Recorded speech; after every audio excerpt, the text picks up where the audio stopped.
Oh, hello there. I'm Bilchan. I'm Nimakong. I'm Banchan. In this class, I'll read to all of you. Chap. Tinsak, one of the Iliad of Homer. As. Ah. The Iliad of Homer. Theodore Buckley. Chap. Tinsak 1. Argument. The night adventure of Diomedes and Ulysses. Upon the refusal of Achilles to return to the army. The distress of Agamemnon is described in the most lively manner. He takes no rest that night, but passes through the camp, awaking the leaders, and contriving all possible methods for the public safety. Menelaus, Thisto, Ulysses, and Diomed are employed in raising the rest of the captains. They call a council of war and determine to send scouts into the enemy's camp to learn their posture and discover their intentions. Diomed undertakes this hazardous enterprise and makes choice of Ulysses for his companion. In their passage they surprise Dolin, whom Hector had sent on a like design to the camp of the Grecians. From him they are informed of the situation of the Trojan and auxiliary forces, and particularly of Rhesus, and the Thracians who were lately arrived. They pass on with success, kill Rhesus, with several of his officers, and seize the famous horses of that prince, with which they return in triumph to the camp. The same night continues. The scene lies in the two camps. All night the chiefs before their vessels lay, and lost in sleep the labours of the day, all but the king, with various thoughts uppermost, his country's cares lay rolling in his breast. Fertile's the rattling hail, or weighty shower, or sends of snows to whiten all the shore, or bid the brazen throat of war to roar. By fits one flash succeeds as one expires, and heaven flames thick with momentary fires, so bursting frequent from Atrides' breast. Sighs following sighs his inward first confessed. Now o'er the fields, dejected, from thousand Trojan fires the mounting blaze, hears in the passing wind their music blow, and marks distinct the voices of the foe.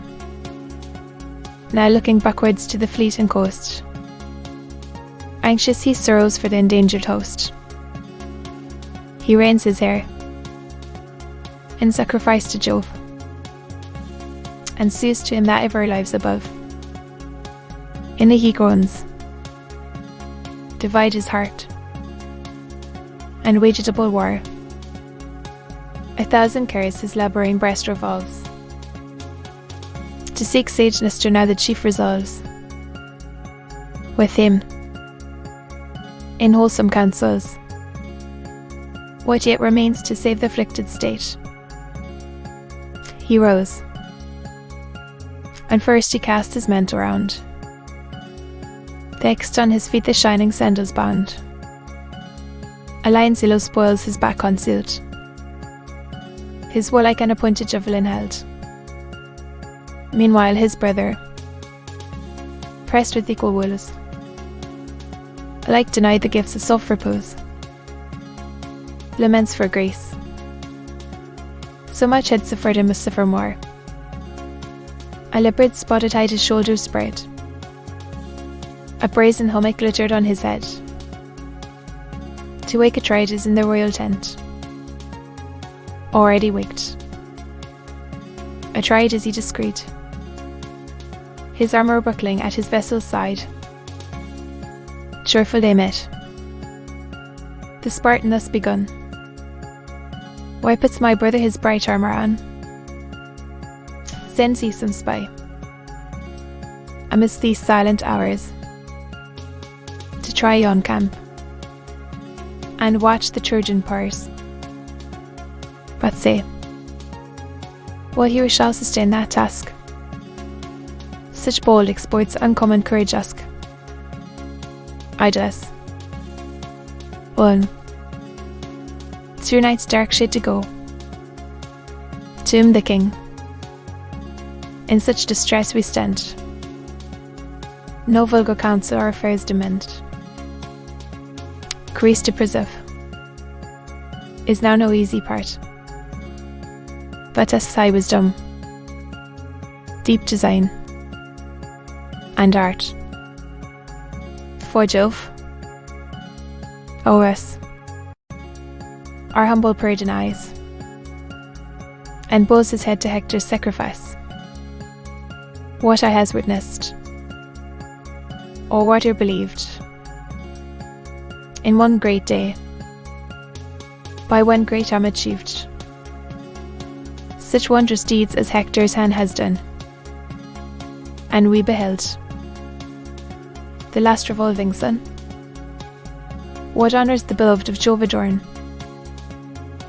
sprung from no god, and of no goddess born, yet such his acts as Greeks unborn shall tell, and curse the battle where their feathers fall. Now speed the hasty course along the fleet, their cold great Ajax, and the Prince of Crete, ourself to hoariness to woe repair, to keep the guards on duty be his care. For Nestor's influence best that quarter guides, whose son with Merion, to whom the Spartan these thy orders born. There shall I stay, there shall thou stay. Us may we miss to meet, without a guide, the paths so many, and the camp so wide. Still, with your voice the slothful soldiers race, urged by their father's fame their future praise.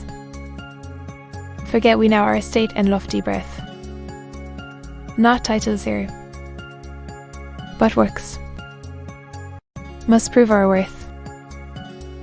To labour is the lot of men below, and when Jove gave his life, they said, each bar to do his several cares.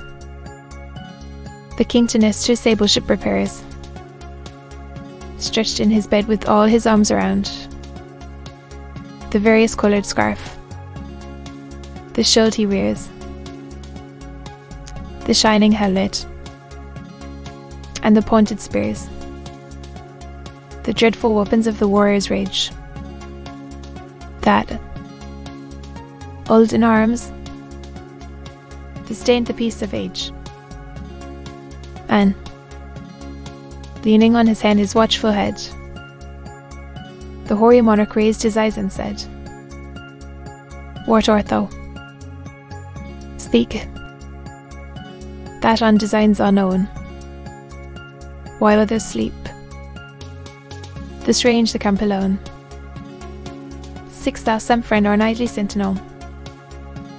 Sign off, approach not, O son of Neleus, pride of the Greeks, and glory of thy kind. Lo, here the wretched Agamemnon stands, the unhappy general of the Grecian bands. To be continued.